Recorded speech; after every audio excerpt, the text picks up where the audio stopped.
Сегодня мы продолжаем говорить о воспитании, об образовании, просвещении. Я думаю, эта тема важна для многих, потому что практически дети – это наше будущее. И, как говорится в Агни-йоге, будущее незавидное у той страны, которая не уделяет внимания воспитанию детей и образованию. Евгений Евгеньевич, каким должен быть идеальный учитель? Какие качества учителя наиболее важны для духовного и морального воспитания детей? Но учитель должен быть, это даже можно не ссылаться на Агни-йогу, потому что это скорее нравственные понятия. Но самое основное – это учитель должен любить детей и любить свою профессию. К большому сожалению, у нас это не получается, потому что, как обычно, спускают методички, как надо говорить, как надо учить детей.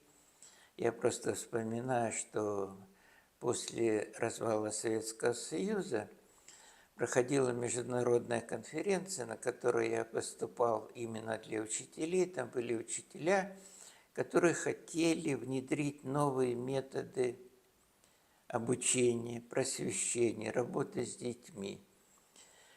Значит, я рассказал, что основное, если мы любим детей и любим свою профессию, это касается, наверное, не только просвещения и лечения, это касается многих профессий, то у нас все получается. Значит, после выступления были другие ораторы, у меня была возможность в это время подготовиться к семинару, который я должен был проводить вечером.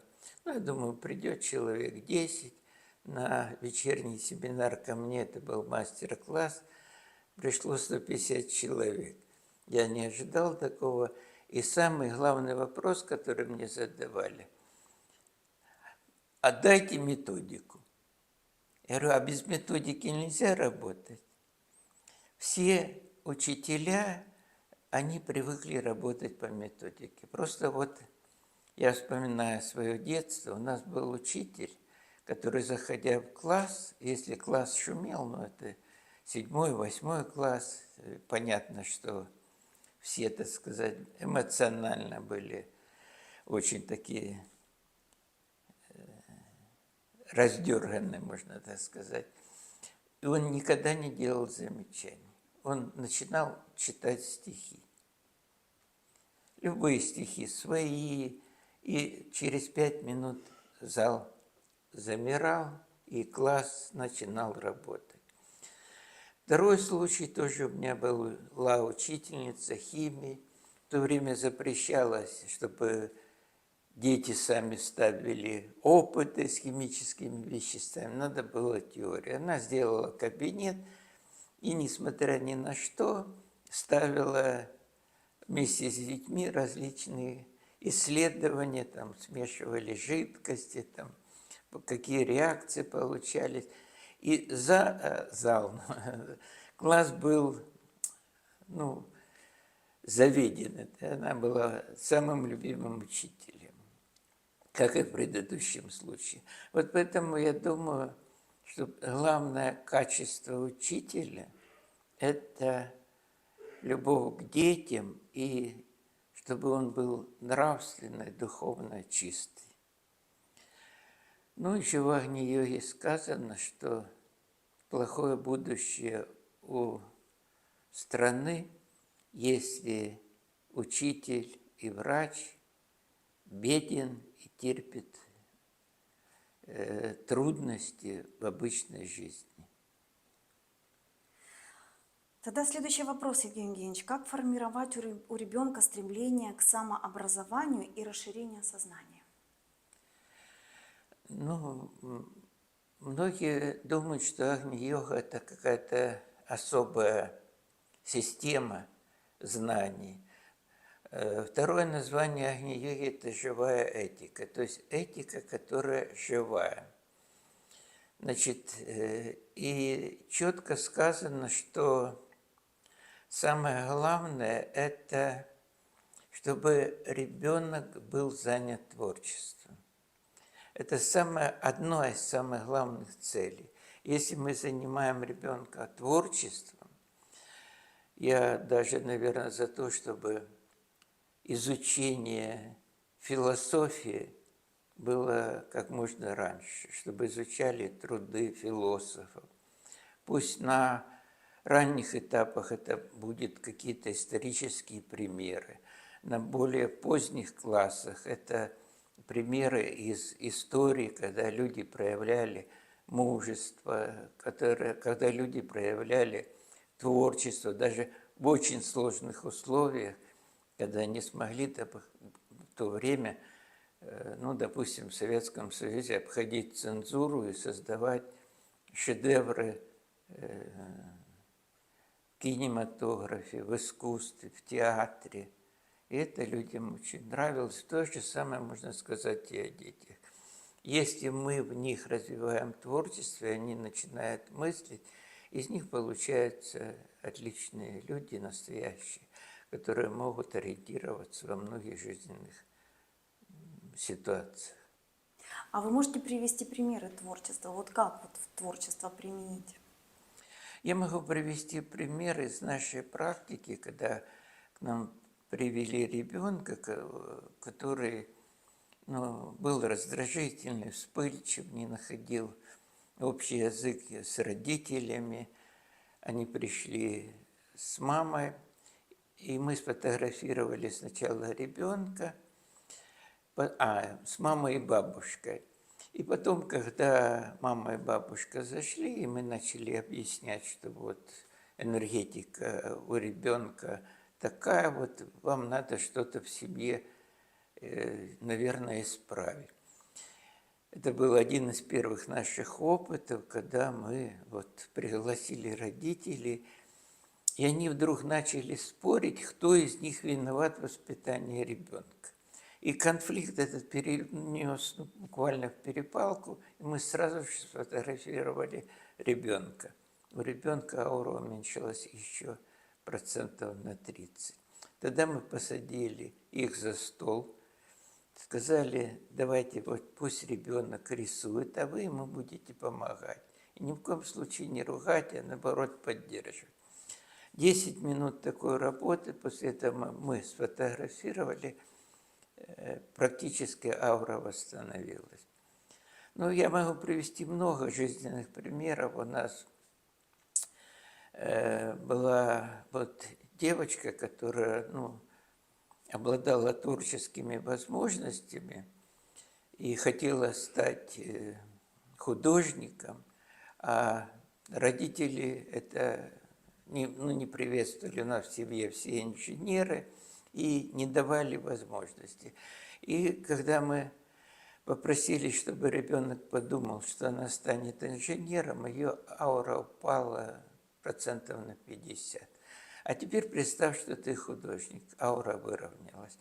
На этом была основана наша новая методика. Мы вот в 12-14 лет предлагали родителям такую методику, чтобы дети представляли себя в будущем и фотографировать ауры, и мы тогда давали рекомендации.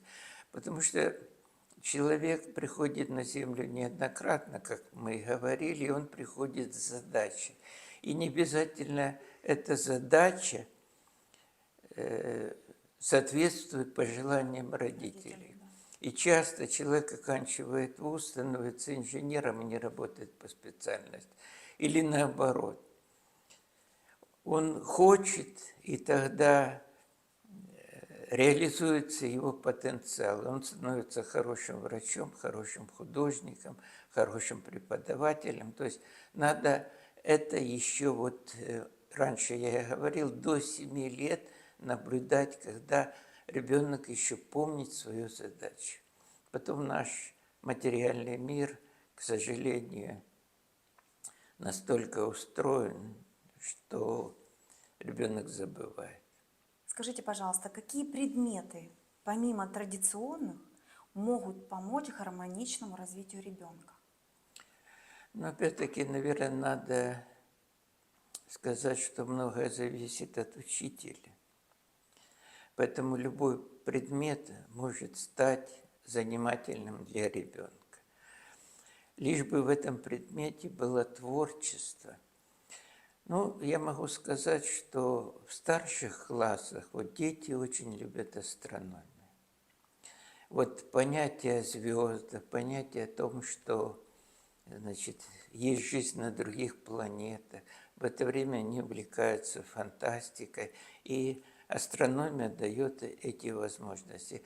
Хотя и в литературе я знаю, что, значит, если давали задание, напишите, каким вы видите мир через 10-20 лет, дети с удовольствием писали сочинения на эту тему, стояла в классе тишина, они были увлечены. Они вдвигают себя в будущем.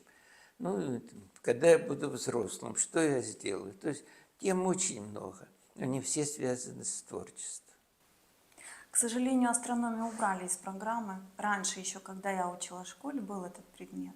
Это был, конечно, самый любимый наш предмет, и мы летели на этот урок. Но его сейчас убрали, его нет, этого предмета. А литература, да, на литературе могут писать сочинения, учитель задает тему, и дети пишут с удовольствием. Ну, в прошлом видео мы еще говорили, что воспитание может быть основано на исторических примерах. К большому сожалению, нашу историю все время переделывают под тот момент, который сегодня существует в обществе. Переделывают люди, которые, в общем-то, им история нужна, чтобы люди не думали. Это касается не только нашей страны, но это касается всего мира. Он болен, и мы об этом будем говорить. И на прошлом видео я сказал, что мы сделаем то, что надо. Старая пословица говорит, что тот, кто стреляет в прошлое из пистолета, будущее выстрелит в него из пушки. Мы это получаем. То есть мы должны на положительных исторических моментах формировать личность. И понимать, что, допустим, особенно возраст с 14 до 20-21 года, это формирование личности, как она будет жить. Ведь во многих странах, которые на практике пришли к тому, что ребенок должен после возраста, когда он заканчивает школу, он должен самостоятельно познавать жизнь. И это системы, которые есть в других странах. Мы видим, что в некоторых странах даже есть законы, что родители могут отправить ребенка работать или отправить в колледж и говорить, что теперь ты сам должен работать. И даже вот в богатых семьях ребенок вдруг бросает колледж, мне так не нравится, а мама говорит, хотя богатая семья, мама говорит, ну тогда иди работай. Ты должна зарабатывать деньги, ты должна приспосабливаться к жизни. То есть вот тогда формируется человек и формируется его понятие взаимоотношения с этим миром. Получают опыт. Да, опыт – это основа знаний. Без опыта любая теория, что бы я ни говорил, и чтобы мы не говорили, чтобы мы не ссылались там на Агнию, на другие, допустим, методики. Так же, как вот школа Щетинина, воспитание детей, которая существовала. Но, к сожалению, его опыт не смогли повторить. Вот его ученики, которые показывали результаты при поступлении в высшее учебное заведение, очень высокий процент, но, к сожалению, вторую такую школу создать никто не мог. Скажите, пожалуйста, как воспитывать у детей интерес к изучению законов мироздания? Ну, надо говорить, что, во-первых, надо сказать, что общество сегодня, общество земное, я имею в виду, вся наша Земля во многом потеряли связь с высшим миром, потеряли с высшими энергиями. Поэтому отдельные части знаний хотя бы просачиваются в общество, но не носят отрывочный характер, и люди досконально не понимают, что есть высший мир, что есть законы мироздания. Я могу рассказать, что у нас была детская школа, были детские группы, где мы рассказывали о том, что есть сила мысли, что мысль обладает материальными качествами, что можно мысленно влиять на материальный мир. И вот одна девочка вдруг перестала ходить и пришла в школу только через месяц. Мы спрашиваем, почему ты, мол, пропустила столько. Я, говорит, лежала в больнице, я, говорит, повредила руку. А как так?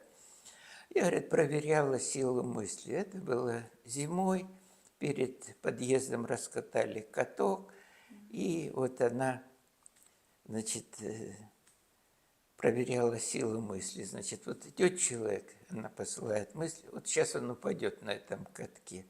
Человек прошел, не работает. Второй раз, третий раз, и на четвертый раз шел пожилой человек, поцелкнулся, упал, значит, и очень тяжело поднялся. Она говорит, вот, мысль работает.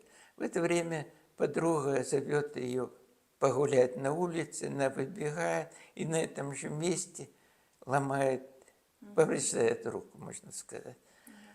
Говорит, вот теперь я знаю, что такое карма и сила мысли.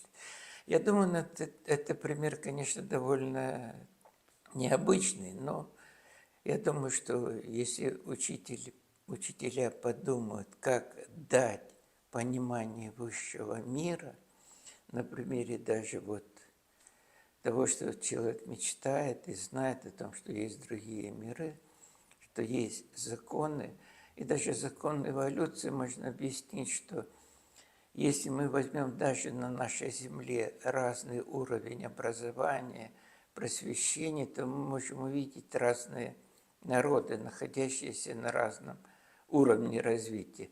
То почему мы не можем предположить, что есть миры, в которых человечество находится на более высоком уровне развития и которые могут помогать нам, как бы мы это ни называли, высший мир, Бог, но это реально. Для нас это реально. Если мы видим, что при молитве увеличивается энергетика человека, если мы знаем, что молитва на протяжении веков была в сознании человека, когда они обращались к высшему миру, называя его по-разному, даже в самом примитивном обществе существовали эти поклонения. Значит, это реально работало, значит, это реально помогало. Для верующих, конечно, это не вопрос, но для ребенка это надо объяснять. И духовное воспитание должно быть с самого детства, да? Да, это не должна быть религия. К большому сожалению, религия не справляется с этими вещами. Они тоже попали в канон определенных методик, когда они не могут приблизить человека к высшему миру. Для многих, даже для взрослых людей, очень трудно понять взаимоотношения с Богом. Религия должна помогать, а не должна навязывать понятие высшего мира. Скажите, пожалуйста, как научить детей преодолевать трудности с внутренним достоинством и стойкостью? Только через опыт. К большому сожалению, тут дело даже касается не детей.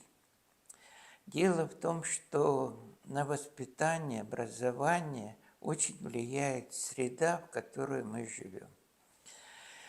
Семья – это возможность организовать воспитание ребенка на тех примерах, на своих примерах, на творческих примерах, на объяснении того, как все существует. Но семья – это часть общества, а общество должно устроено быть как большая семья. Любой коллектив – это тоже семья, и страна – это семья. И если для того, чтобы воспитывать ребенка в семье, у родителей должна быть воля. Как бы тяжело ни было, они должны преодолевать что-то в себе, чтобы потратить время на воспитание ребенка, чтобы он приобрел опыт. Только на опыте, он на своем опыте может развиться как личность. Но если общество построено по принципам главное – деньги. Вот у нас была девочка 3 лет. Когда мы ее спросили: Соня, что самое главное в жизни? Она говорит: деньги. А какое небо? Серое. То есть у ребенка уже в 3 года сформировалось неправильное понимание, что небо серое. Почему серое небо? То есть и деньги. Почему деньги главные? Деньги не главное. Мы живем в этой жизни не ради денег. Мы живем для того, чтобы делать какие-то хорошие дела. Для этого мы призваны на землю. Если мы не делаем, мы опять приходим на землю с той же задачей. И, к большому сожалению, мы об этом будем говорить. И сейчас перед нами стоит вопрос или рассказать о методике, как быть здоровым, или все-таки остановиться на тех прогнозах, которые ожидают Землю, ожидают нас, людей, и что происходит, почему происходят войны, извержения вулканов. Вот сейчас мы не знаем, как вот, я думаю, может быть, зрители, если нам напишут, какую из тем нам лучше осветить, о здоровье или о пророчествах, или о будущем, то мы тогда будем работать в этом направлении. Спасибо. Скажите, какими методами, я возвращаюсь опять к школе, какими методами школа может поддерживать внутренний мир учеников в условиях стресса? Но то же самое с объяснением того, что происходит. Дети, особенно вот в возрасте 12 лет, они уже все понимают. С ними надо разговаривать как со взрослыми и считать их тоже членами общества и объяснять, что происходит. И самое плохое или недостаток, будем так сказать, того, что им надо прививать то, что есть Родина, ее надо защищать, есть ценности. А это можно сделать только на примерах. Если общество не устроено так, никакими словами, никакими наказаниями, кстати, о наказании, мы не добиваемся ничего, если мы наказываем в любом возрасте. Вообще в Индии до 5 лет считают, что ребенка нельзя наказывать, потому что он не понимает, за что. Если он начинает понимать, то мы должны объяснять, что он неправильно сделал, чтобы и в то время рождался опыт. И на опыте, к сожалению, мы сейчас можем приводить опыт только прошлого. Как, допустим, устроено было общество во времена казачества, самый такой яркий пример, как было равенство в этой среде, ну и так далее. Тут много можно примеров, тут это зависит только от учителя, от его возможности, его, так сказать, просвещения. Да, я с вами согласна. Скажите, пожалуйста, каким образом объяснить детям важность устремления к идеалам, знаниям и добру? А дело в том, что все эти 3 вещи соприкасаются с духовными качествами. Бездуховный человек, он все время будет страдать в этом мире. человек, который обретает знания духовного уровня, знания нравственные, он будет воспринимать мир как возможность получить опыт. Нет отрицательных вещей в нашей жизни. Есть вещи, на которых мы должны учиться. И это детям надо прививать, чтобы они понимали, что, совершая негативные поступки, мы сами себе вредим. Совершая положительные поступки, мы себе помогаем духовно. Но это можно обрести только через опыт, и этот опыт должны дать учителя. Могут, но это не должно быть навязывание. И не должно быть наказания. Учителей надо учить. Заново надо учить учителей. Создавать другую систему образования. Согласна. Это не только, наверное, касается.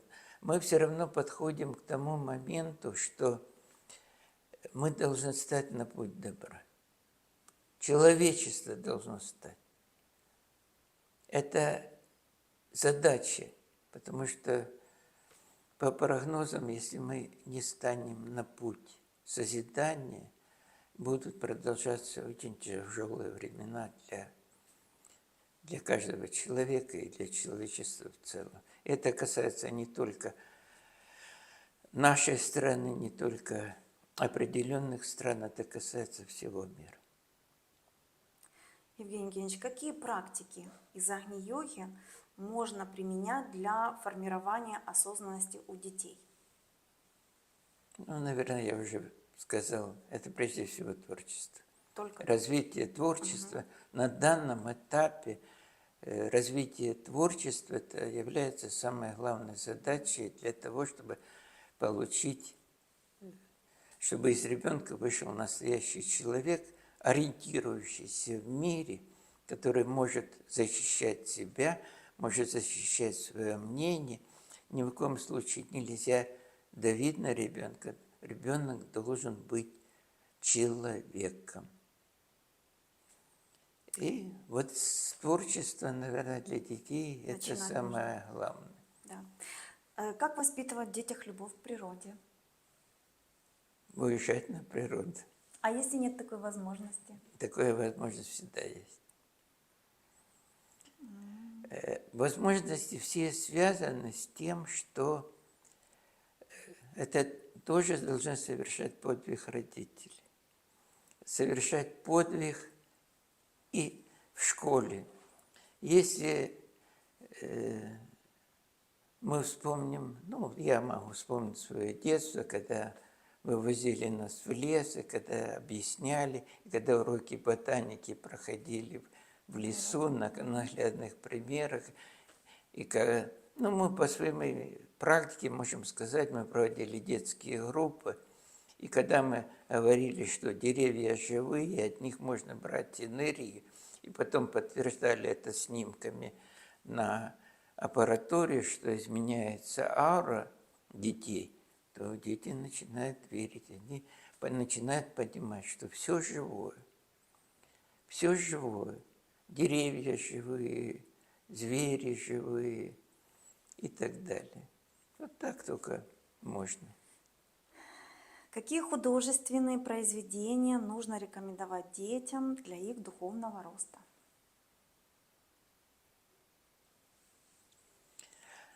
Это очень индивидуальный вопрос, потому что вот я помню, у нас были обязательная школьная программа, где надо было читать только вот определенные произведения. Но это совершенно неправильно. Вот я знаю, в некоторых странах построение основано на том, что прочтите любую книгу, которая вам нравится, 2-3 книги, и напишите по этой книге небольшое эссе. То есть небольшая творческая работа. И тогда получается, что ребенок, читая книгу, должен проявить творчество, он должен понять, что заложено в этой книге. А когда его заставляют, надо читать. Ну, что надо читать? Сегодня дети что делают? Включают компьютер. Краткое содержание этой книги. Искусственный интеллект выдаст краткое содержание на одну страничку. Он уже И не нужно читать. не надо читать. Искусственный интеллект – это и добро. Много можно сделать при помощи искусственного интеллекта. Переводить, там, искать знания, которые помогут в творчестве. А можно заменить его вместо творчества эрзац. Но самое интересное, что если человек творит, он создает внутри себя мыслительный образ, его нейроны работают, он развивает свой интеллект, он развивает свое знание. Если он просто взял эрзац, прочитал, поэтому говорят, что студенты учат перед экзаменом, но выйдя с экзамена, они практически забывают все. Исследования провели, если подходить не творчески к процессу обучения, даже вот на примере студентов брали, что у человека после школы остается примерно 5% знаний, которые ему давала школа. Что это значит? Значит, ему давали те знания, которые в жизни не нужны. И мы их не сможем применить в жизни, да? И он не сможет применить. И самое интересное, что сравнивали детей, которые воспитывались в интернатах, без родителей, которым приходилось защищать себя, становиться людьми уже в той обществе, в котором они попали, они были более приспособлены к жизни и оставались более успешными людьми и в бизнесе, и в политике, и в экономике. Вот такие интересные наблюдения. Что опыт – это самый главный критерий для того, чтобы воспитать настоящего человека. Я думаю, мы на этом закончим и пожелаем, чтобы и родители, и преподаватели проявили волю к тому, чтобы наши дети были настоящими людьми и смогли адаптироваться даже в наше сложное время к тем вызовам, которые несет нам наше общество в наше тяжелое время. Благодарим вас за внимание. Подписывайтесь, распространяйте наши знания. Дети – наше будущее.